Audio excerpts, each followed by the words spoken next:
27 క్షేత్రాలు చిన్న చిన్న రాయి ముక్కల్ని ఒక్క పలకలో పెట్టి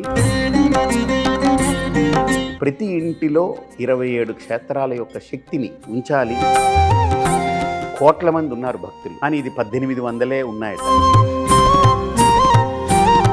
అందులో నా అదృష్టం ఏంటనంటే, నేను కదలలేకపోయినా 27 గుళ్ళు కదిలి నా దగ్గరికి వచ్చాయనంటే నన్ను అనుగ్రహించినట్టే. ప్రస్తుతం మనతో పాటు పరిపూర్ణానంద స్వామి వారు ఉన్నారు. ఒక్కసారి స్వామి వారితో మాట్లాడదాం. కాస్మిక్ ఫ్యూజన్ గురించి స్వామి ఏం చెప్తారో విందాం. స్వామీజీ నమస్తే అండి. ఎలా ఉన్నారు స్వామీజీ? ఎంత బాగుందమ్మా. స్వామి, కాస్మిక్ ఫ్యూజన్ గురించి మీ దగ్గరకు వచ్చారు, వాళ్ళంతా వినోద్ గారు, మధు గారు, వాళ్ళంతా చేసినటువంటి వర్క్ మొత్తం మీరు విన్నారు. ఒకసారి వాటి ప్రాశస్త్యం గురించి. అసలు ఈ కాస్మిక్ ఫ్యూజన్ ని నేను స్టడీ చేశాను. వినోద్ కానీ తర్వాత మధు, వీళ్ళందరూ చెప్పింది వినడం. అసలు వీళ్ళ తాలూకా ఆలోచన, ఏదైనా ఒక ఆలోచనకి పునాది ఏదో ఉంటుంది, ఎక్కడో ఒక ప్రేరణ ఉంటుంది. ప్రేరణ లేనిదే ఒక ఆలోచన అనేది కలగదు. అండ్ ఆలోచన ప్రేరణ నుంచి వచ్చిన మళ్ళీ ఆలోచన ఎన్నో ప్రేరణల ద్వారా బయటికి వ్యక్తమవుతుంది. సో దీనికి ఫండమెంటల్ ప్రేరణ ఏంటనంటే, మన కాస్మిక్ ఎనర్జీతో నిండి ఉన్నటువంటి క్షేత్రాల్లో, ఆ క్షేత్ర నిర్మాణంలో ఉపయోగపడ్డటువంటి పాషాణాలు అంటే రాళ్ళు ఏవైతే ఉంటాయో, అందులో ఏదో ఒక శక్తి నిక్షిప్తమై ఉంటుంది. ఎందుకంటే అది ఒక గొప్ప కార్యానికి అక్కడ డెడికేట్ అయ్యింది. డెడికేట్ అయినటువంటి ఆ గొప్ప కార్యంలో అది కూడా ఎంతో కొంత శక్తిని ఇముడ్చుకుంది. అలాంటి ఇముడ్చుకున్నటువంటి శక్తివంతమైనటువంటి రాళ్ళు ఎందుకు ప్రాచీన దేవాలయాలకి ఒక వైభవం అని అంటే, కొన్ని వేల సంవత్సరాలు ఒక దేవాలయం ఉంది అంటే ఎన్ని కోటాను కోట్ల జపం అక్కడ జరిగిపోయి ఉంటుంది. మంత్రంతో, జపంతో, లేకపోతే పారాయణతోటి, అర్చనతోటి, కైంకర్యాలతోటి, అక్కడ జరిగే ఉత్సవాలతోటి, కార్యక్రమాలతోటి, సేవలతోటి అది మంత్రమయంగా మారుతుంది. అయితే ఇప్పుడు ఈ టీం ఏదైతే ఉందో, ఈ కాస్మిక్ ఫ్యూజన్ అనేటువంటిది, ఫ్యూజన్ అంటే కలయిక, అంటే అక్కడక్కడ ఉన్నటువంటి ఆ మహాశక్తి కేంద్రాల్లో వాటి అంశాలని తీసుకుని ఒక్క క్షేత్రంగా తయారు చేయడం. ఎవరైతే మధు కానీ వినోద్ కానీ వీళ్ళే కాకుండా వీళ్ళకి ప్రేరణ కలిగినటువంటి అంశాలు, వీళ్ళని ఇంకా ముందుకు నడిపినటువంటి అంశాలతో ఒక మంచి సంకల్పానికి తెరలేపారు, ఉత్తమమైన సంకల్పానికి తెరలేపారు. అదే నాకు ఈ కాస్మిక్ ఫ్యూజన్ అని నేను అనుకుంటున్నాను. అట్లా ప్రధానంగా 27 క్షేత్రాలు, తిరుపతే కావచ్చు, శ్రీశైలం కావచ్చు, మనకు భద్రాచలం కావచ్చు, ఇలా రకరకాల అన్ని క్షేత్రాల నుంచి అన్నవరం దగ్గర వాళ్ళ ప్రాచీనమైనటువంటి ఏ సంపద ఉందో, ఆ సంపదలో ఏదైతే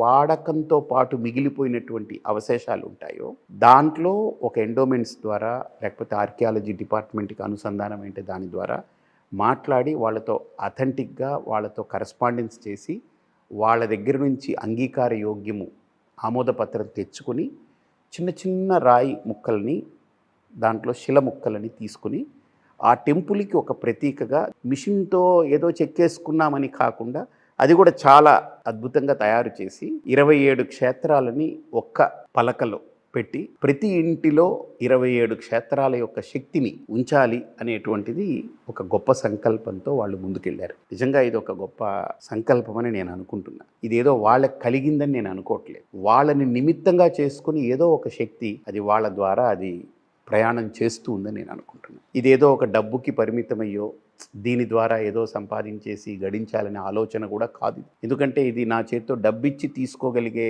వస్తువు కాదు, వాళ్ళు డబ్బుకి దీన్ని ఇచ్చి దీన్ని అమ్మగలిగే వస్తువు కాదు.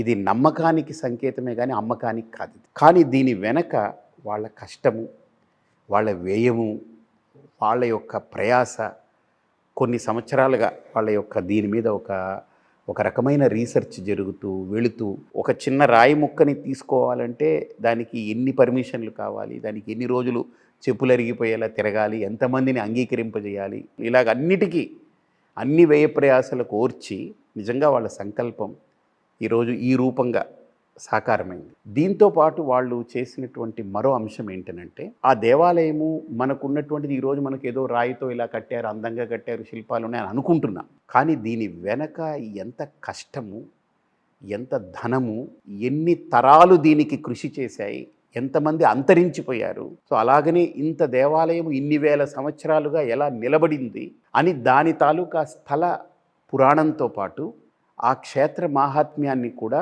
అక్కడున్నటువంటి క్షేత్ర పండితులతోటి మాట్లాడించి వాళ్ళు కూడా గ్యాదర్ చేసినటువంటి అద్భుతమైన డేటాని, ప్రతి దేవాలయం వెనక దాని టోటల్ హిస్టరీని ఇక్కడ QR కోడ్ అని ఇచ్చారు.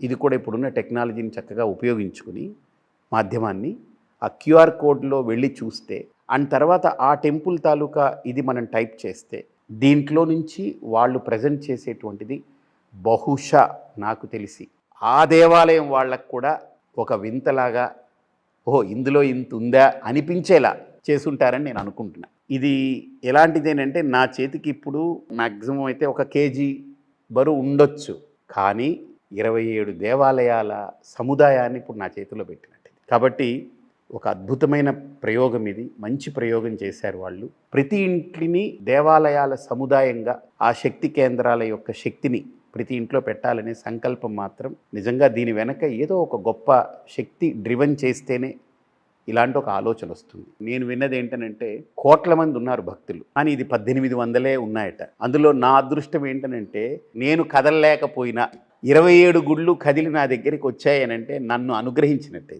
అంటే నేను ఇంకా చాలా గట్టిగా కదలాలని నాకు ఒక పూర్తినిచ్చినట్టు, అంటే నా కదలిక ఇంకా గట్టిగా ఉండాలనేది నేను అనుకుంటున్నాను. ఇక రెండోది, దీని వెనక వీళ్ళేమీ పెద్ద పండితులు కాదు, పెద్ద విద్వాంసులు కాదు, లేదా శాస్త్రము ఆగమాలు తెలిసిన వ్యక్తులు కారు. వీళ్ళని ఎంచుకుంది అది. ఎందుకంటే పండితుడు, విద్వాంసుడు, ఆగమం తెలిసిన వాళ్ళు అనుకోండి, ఇది చెయ్యొచ్చు ఇది చేయకూడదు అనే దాంట్లోనే సంవత్సరాలు వెళ్ళిపోతాయి. వీళ్ళని ఎంచుకున్న దానికి కారణం కూడా అది. ఇది పని అయిపోవాలంతే, దానికి తర్జన భర్జనలతో పని లేదు. కాబట్టి చాలా మంచి కార్యాన్ని, పవిత్రమైనటువంటి ఈ శ్రావణ మాసం చాలా సుదినం. దీన్ని ఆవిష్కరించడం అనే కంటే దీన్ని సమాజానికి, హిందూ జాతికి అంకితం చేయడం అనేది నేను అనుకుంటున్నాను. అది గొప్పది అనుకున్నాను. అంటే మనం ఎవరినో ఆవిష్కరించడం, 27 గుళ్ళు, అది స్వయంభూ క్షేత్రాలు, దేవతలు ఉండేది. ఇది మనం ఆవిష్కరించే తాహత మనది కాదు. కానీ దీన్ని హిందూ జాతికి, సనాతన ధర్మానికి, అలాగనే ఎంతోమంది భక్తులకు అంకితం చేయగలిగేది. కానీ అంకితం అందరికీ చేయలేని పరిస్థితి. ఇప్పుడు 1800 మందికే ఇది చెయ్యాలని అనుకుంటున్నారు. వాళ్ళు చేసే ప్రయత్నానికి ఆ దేవతల యొక్క అనుగ్రహం నిండుగా ఉండాలని, పుష్కలంగా ఉండాలని, వాళ్ళ కార్యం పరిపూర్ణం కావాలని మనస్ఫూర్తిగా కోరుకుంటున్నాను. Thank you Swami, thank you so much. ప్రస్తుతం మనతో పాటు ఉన్నారు ఎండోమెంట్స్ మినిస్టర్ కొండా సురేఖ గారు, అలాగే కొండా మురళి గారి ముద్దుల కూతురు సుస్మిత గారు. నమస్తే అండి. నమస్తే. ఒక్కసారి కాస్మిక్ ఫ్యూజన్ గురించి కొంచెం మీ వర్డ్స్ లో చెప్పండి నాకు. నేను యాక్చువల్లీ నిన్న బయటికి వెళ్ళేసి వచ్చే వారికి నా బెడ్రూమ్ లో బాక్స్ పెట్టారు. బాక్స్ పెట్టినప్పుడు నేను ఓపెన్ చేసి చూసినప్పుడు నాకు స్టోన్స్ దాని కింద పేర్లు కనిపించాయి, సిద్ధి వినాయక, భద్రకాళ అమ్మవారు, టీటీడీ అని. ఇది చూసినప్పుడు నాకు ఈ బాక్స్ ఎవరు ఇచ్చారు అనేది నాకు ఎవరు అడిగితే చెప్పలేదు. ఫస్ట్ పన్నులు అన్నారు, తెలీదక్క కింద సుమంత్ అని మా ఓఎస్డి పంపించాడు, వాడు నా కజిన్ అవుతాడు, సో పంపించాడు అని చెప్పాడు. సో ఇది చూడంగానే అంత బ్యూటిఫుల్ గా ఒక్కొక్క దగ్గర నుంచి ఒక రాయిని తీసుకొని వాళ్ళు పెట్టటము, అది దేశం మొత్తంలో 1800 బాక్సెస్ ఉండటం, అసలు అంటే ఎంత దేవుడు కృపా కటాక్షాలు నా మీద ఉన్నాయా అని అనిపించింది. కొండా సురేఖకి ఇచ్చాక నేను గుంజేసుకున్నాను. బ్యూటిఫుల్ థింగ్ అండి. ఆ ఆలోచన ఏంటి అసలు, అంత బ్యూటిఫుల్, అంటే తరతరాలుగా మిగిలిపోతుందండి ఆ బాక్స్ మనకి.